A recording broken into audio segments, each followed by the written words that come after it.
Okay, here I am demonstrating using large groups of my muscles to complete exercises such as the squat and the bench press.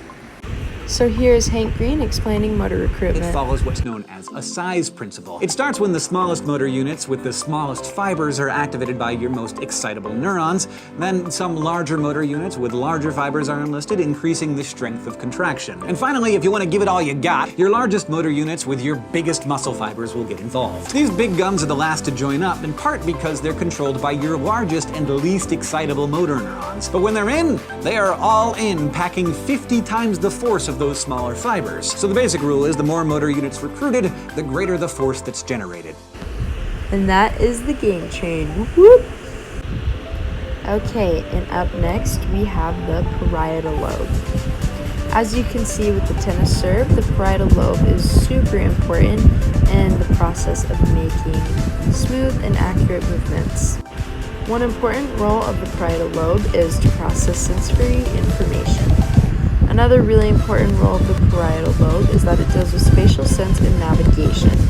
So here's some funny examples of people who they say don't have parietal lobes because, as you can see, they're falling, they're tumbling, they obviously don't have a good sense of where they're at.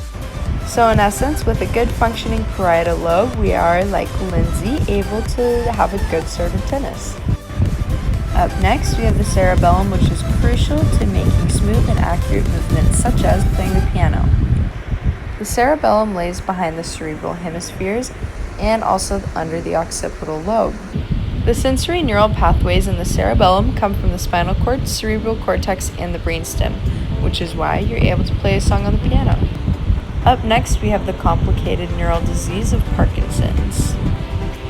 During Parkinson's disease, less neural information is reaching the basal ganglia, unbalanced neural facilitation and inhibition occurs, and lower than normal interactions occur within the motor cortex. These combined cause movement difficulties such as akinesia, which means a reduced amount of movement, tremors, and muscular rigidity. So you can say thank you to your basal ganglia for being able to fill water up at the water fountain. Thanks for watching.